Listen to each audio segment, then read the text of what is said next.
Hello and welcome back to this damnful idealistic crusade.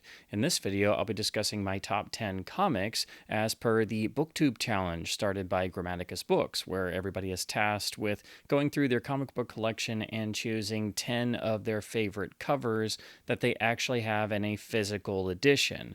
That is one rule, and then the other is that no artist can be represented more than twice. But otherwise, a whole bunch of different Booktube channels have been doing this challenge as a video, and it's led to some really interesting covers getting spotlighted. Now, I don't have the biggest comic book collection, and mine is specifically focusing on things I'm interested in, mostly collecting the classic pulp characters and other characters I'm interested in, rather than any particular publisher. But choosing just 10 of the covers that I have in my collection was difficult, as there are so many, and so I spent a lot of time setting aside ones, going through my boxes, and then trying to whittle it down even further. So I've gotten it to 10 covers that I think are really striking and very attention grabbing, but also a nice stack of honorable mentions as well, because I couldn't get it to just 10. Now, at number 10, I've got an issue of the 1990s top series of Zorro comics, which all had some rather interesting covers for not just the main series, but also the couple of shorter spin off series they did. So, in the world of comics, Zorro almost always means you're going to have a really striking, bold, attention grabbing cover. But I also have a fondness for the covers that have the more painted feel to them. So, I chose issue number 10 with artwork by Julie Bell. This was from 1994. Again, it's issue 10. This is entitled Fatal Attraction. And as you can see, it's this gorgeous image of Zorro locked in an embrace with Lady Rawhide, who may be trying to stab him in the back. And of course, they're in this fabulous looking, almost like a secret treasure chamber. The attention to detail is fantastic. The figures are beautifully drawn. The color is really bold, but also nicely textured. So again, it has this feeling of, it looks more like a painting. And I really enjoy great comic covers when they take this approach. And it looks like a nice piece of artwork you can also hang on your wall.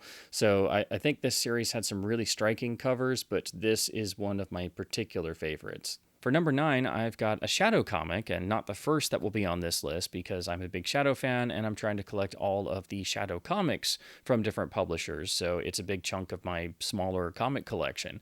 But this one is an Alex Ross cover, and it was really difficult to not have at least one Alex Ross cover in here. But this is one of the covers that I thought was so striking, I just had to have a physical copy of it. This story arc has been collected, and I do prefer having trade paperbacks and hardcovers versus individual issues, but when I saw this in one of the bins at the local comic book store, I couldn't resist because it's such a striking cover. So from the Shadow Year 1, I've got the Alex Ross cover for issue number 4, which features this stunning image of Margot Lane draped only in the Shadow's cloak and slouch hat and scarf, which is sort of turned into almost a sort of dress or cape of sorts. But the figure work, the color, the attention to detail is just absolutely stunning. And of course, she's got one of the Shadow's 45 automatics in one hand. And then you have this wonderful sense of drama added by the background having this sort of swirling motion. It's just absolutely gorgeous. And I also love that, forgive the pun, this has a slightly cheeky flavor to it. There's a little bit of just a tinge of humor of, yes, I know this is a bit ridiculous, and this obviously doesn't happen in the comic, but it's just another level of this that elevates it even further. Not only is it a stunning piece of art, but it also has a little tinge of humor to it. And I think Margot is underrepresented in a lot of Shadow stories, and she gets a lot of flack for coming from the radio series and not the original Pulp magazine stories. But I do love the character, and I just think this is a wonderful piece of art, and it's one of my favorite Alex Ross covers. For number 8, I've got a cover by one of the comic artist legends, and this one I've loved ever since I first saw a picture of it, so I was very happy to finally get a copy of the issue for my collection. So this is issue 616 of Action Comics Weekly, and it is a beautifully rendered image of Blackhawk in action, just beating the crap out of some guys, but by the legendary Alex Toth. This just has so much life and drama to it, and it's topped off by beautiful, bold color, especially the sort of sunburst orange background. I think it's just a beautiful piece of art, very frameable, and I don't have many famous legendary comic artist covers in my collection, but I have a few, and I have a couple Alex Toth covers, and this is the one that I just felt had to be in here. I think it's just absolutely stunning. For number 7, I've got an issue from the Shadow Strike series. This was a DC series that was done to bring the character more into the classic shadow of the pulp and radio incarnations after the mixed reception, shall we say, to their first attempt in their late 80s series. But the Shadow Strikes had pretty much great covers across the board, so it's very difficult to choose just one, but this one has always jumped out to me, and so I've got issue number 13 with art by Eduardo Baretto, and this features the Knight of Darkness about to unleash fury with a gleaming Tommy gun in the darkness, lurking around a corner, and then with the gleam in the eye, because the shadow knows. And it is just absolutely a stunning piece that is so evocative of the world of the shadow, and it's also got that suspense to it because you know the Knight of Darkness is about to unleash hell because he's got a Tommy gun instead of the typical dual 45s. For number 6, it's of course another shadow cover, and this is one of the iconic images of the character. This is by the artist Michael William Kaluta, who has become the most iconic of shadow comic artists and started with his first cover for the first issue of the landmark DC 1970s series. So in 1973, we got to the cover to the Shadow number 1. Now, this is the Millennium reprint edition. This was the series DC did of important first issues of famous characters, and they did reprint the first issue of the Shadow series. And unfortunately, this series has never been reprinted in its entirety. So aside from this and the Private Files hardcover collection that did the Kaluta stories that he did the artwork for, the original issues are the only way to get all of these. So I have some original issues, but I don't have an original version of number 1, so I just have this Millennium edition. But the artwork is the same, it's just slightly resized and angled in the style of this reprint series. But it is in nice quality, so you get to see the iconic Kaluta rendering of the shadow with dual 45s looming large over the skyline of New York City itself, and this has become one of the iconic images of the Knight of Darkness, even though it is not from the original Pulp magazine run. At number 5, I've got an issue of the excellent and supremely underrated 1980s Comico series of Johnny Quest comics. This ran for about 30 some odd issues plus a couple spin-offs, and it is really the continuation of the classic 1964 Hanna-Barbera animated series in the traditional style using the original character models, but all the covers took some different approaches. Some of them had the original creator and artist Doug Wildey come in and do the covers. Some of them took extremely different out there approaches. Some of them have a sort of surreal flair, but I think the best ones are the ones in most keeping with the original mixture of adventure and like a classic comic strip coming to life, which made the series so iconic. So this series actually appears multiple times in this top 10 because I couldn't resist. It was really difficult, though, limiting it to just 1 or 2. But this cover is by another of the great comic artists, so I had to feature it. So this is issue number 3 from 1986. Guns for the Laughing Man by Dave Stevens. And just look at this. The level of detail, the composition, the boldness of the color, and most especially just how perfected the characters are and how on model they are for Race Band and Johnny Quest, Haji, and even Bandit looks like he's been taken directly from a cell from the original show. It is just stunning and topped off by the really bold color. And I just love everything about this. So it was really difficult even choosing between the Dave Stevens covers because he did a couple for this series. But this one just edged out due to the bold color, the beautiful on-model characters, and the wonderful composition. For number 4, I've got another cover for a classic pulp character that has become iconic in the years since. So this image is actually used a lot of times whenever the character is referenced or for certain web pages and even sometimes on the Wikipedia article for the character. And I'm a huge Phantom fan, so it was hard to just choose 1 or 2 Phantom covers because the Phantom is another character who is a large part of my comic collection. So I chose the cover from the first issue of DC's 4-issue miniseries. That was the first time they published the character before they did a really impressive ongoing series as a follow-up. So this is the cover artwork by Joe Orlando and Dave Gibbons, featuring the Ghost Who Walks, with pirate ship in the background. We see the Skull Cave on the side, and then on the bottom we have the Phantom astride hero with Devil attacking some pirates. So you get all the classic elements of the Phantom and the Phantom's origin story all in one beautiful cover, and it just looks fantastic to this day and has become, in the years since, one of the iconic images of the Ghost Who Walks. Now, before I get to my top 3, I'd like to go through my honorable mentions. I tried to limit this to just a couple, but even that was difficult just to limit the number of honorable mentions. So I pulled some of the really interesting covers and basically the other ones that I was going back and forth on having in the actual top 10 in the first place. So I'll just go through these very briefly. First are some covers from the really wonderful DC Annuals in 1997 that took the classic characters in the ongoing series and entitled this run Pulp Heroes. So all of these stories were designed to fit into a classical style and be packaged like it was a series of pulp magazines from a single publisher. So they all feature really striking artwork.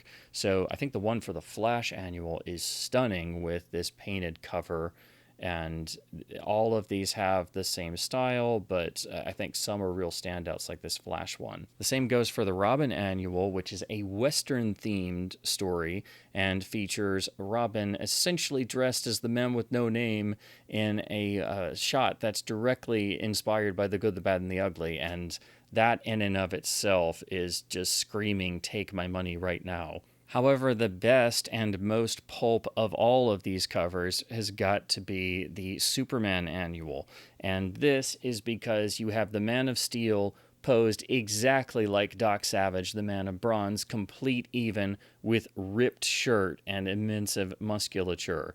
And on top of that, even though they couldn't actually name the character or actually show him due to rights, they actually have Superman meet Doc Savage at the end of this story. So this is a dream comic for every Doc Savage and pulp fan who also enjoys reading Superman. But this cover is the pulpiest of all because it's Superman posed just like Doc Savage. Speaking of Doc Savage, I have a couple of Doc covers in the honorable mentions. This one here is actually the first comic I ever purchased because of the cover. It's because it's by one of my favorite artists, and it's one of my favorite artists doing a Doc Savage cover, so I had to get it. So this is issue 2 from the Millennium Comics series of Doc Savage comics, and it features Doug Wildey artwork. So this is Doug Wildey, famous for Jonny Quest and many other things, actually drawing Doc Savage, and it's absolutely fantastic and features Doc in a perfect classical suspense adventure pose, eavesdropping and trying to not be discovered. Now, I don't have this entire series, but Dark Horse, when they did Doc Savage in the Shadow in the early to mid-90s, had some really great covers, and some of them, like this, are so good they are very much inspired by the classic pulp magazine covers, so you could see this being used on a pulp magazine. So this is issue 1 of Curse of the Fire God with amazing art by Gary Gianni. And it's just incredibly detailed and looks gorgeous. The only reason why this isn't in the top 10 is because I had to choose some of my favorites and work them in, but this is just another stunning cover. Then I wanted to mention the other Jonny Quest comics in the Comico series that almost made it into this list. So issue 1 has Doug Wildey art and a classic pose of Johnny with Race, with a large machine gun opening fire and just incredible detail. Issue 5 is another fantastic Dave Stevens cover, now with the wonderful Temptress Jade in full display display, and we have the boys in the background. A wonderful setting, great action poses, but I have to say my favorite part of the whole cover is how beautifully rendered Bandit is and is ready for action in and of himself. Issue 12 is another Doug Wildey cover, and this is just pure pulp at its finest. This is a piece that could easily hang on the wall of a museum, with Johnny and Bandit about to be jumped and raced, locked in mortal combat with just a dagger and bare fists and in the water. So it is just incredibly well detailed and filled with bold color. It is classical pulp adventure at its finest. I almost put this issue in the top 10 simply because I love how unique the actual imagery and composition is. This is issue 24 by the artists Mark Wheatley and Mark Hempel, and you have bold cover with the villainous face in the background, but it's interrupted by the crossed swords that reflect the stressed out faces of all 5 of our characters. It's just really striking and I think incredibly unique. I just love everything about this. The bold color, how different it is, and how you can look at this and due to the interrupted lines, it keeps your interest and you don't even notice the characters are reflected in the blades at first. And then you suddenly notice one of them and then you see they're all there and they're laid out in an interesting way where you can also make out that it's each of the characters because you've only got a sliver of their faces. And even Bandit makes it into the sword. So I really love this cover. I think it's one of the strongest of the series. And then they also had Doug Wildey do 3 covers for the Classics run, which basically adapted elements or episodes from the original series. So this is the original creator and artist getting to do covers for comic versions of the episodes. So here is issue 1. Here's a beautiful cover for issue 2, which is where Haji is introduced to the Quest, and it's just a wonderful street scene filled with atmosphere and crowds, and of course the dagger being prepared for throwing on the front cover, with only Haji and Bandit noticing. And then here is issue 3. Next, I wanted to briefly mention the really fantastic and striking covers done for the kitchen sink reissues of the Spirit Stories.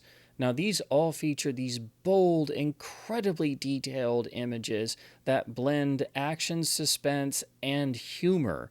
And it's actually Will Eisner himself who did these covers. Now, the stories inside were various reprints of classic Spirit stories, and they did them out of order. And these went through different publishers and different styles, but the cover art is unique to these and I think really collectible.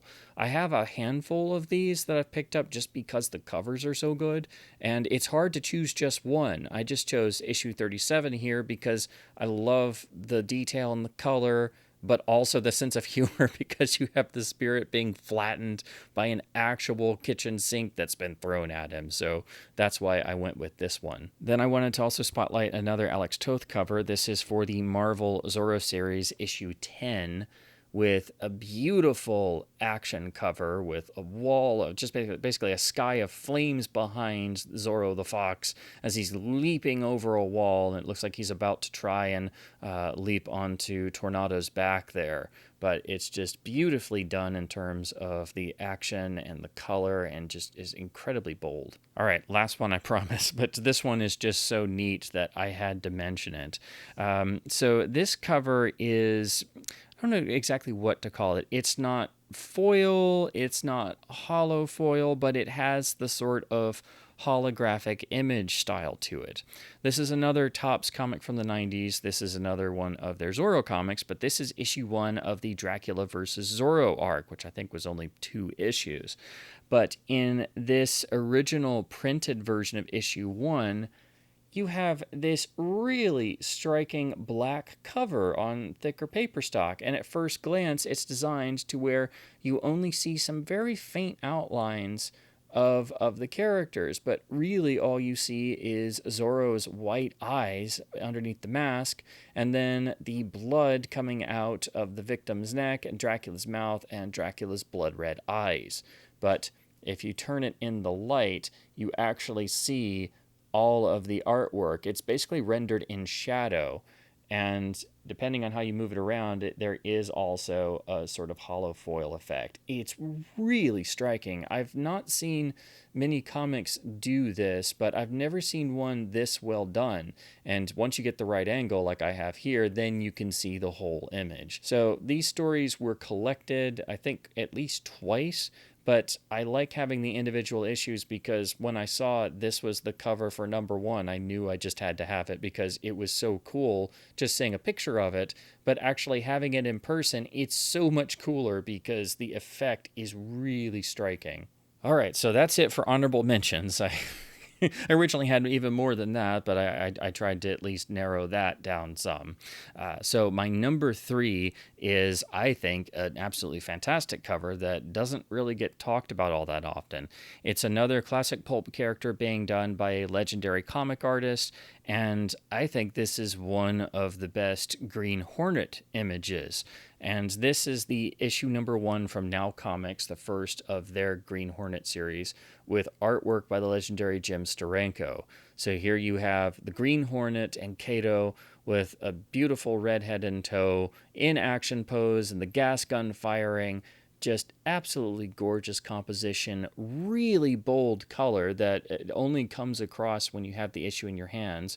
When you see an image of this online, that doesn't come across, but the overall image is absolutely gorgeous, and it's a fantastic action pose that lets you know everything about the Green Hornet and Kato all in one image, and just reeks of pulp adventure. I mean, it just leaps off the page. So for me, this is not just one of my favorite Green Hornet images, it's one of my favorite comic covers, and it's the one major Steranko cover that I have in my collection. I think this is so good, it fits with his famous paperback covers for the Shadow reprints that he did for Shadow paperbacks in the 1970s. It very much is placing the Green Hornet and Kato in that similar style, so you could even imagine, had there been Green Hornet pulp magazine stories, that Steranko could have done covers for paperbacks, but I just think this is absolutely phenomenal. For #2, I have another cover from the Johnny Quest series and another Doug Wildey cover.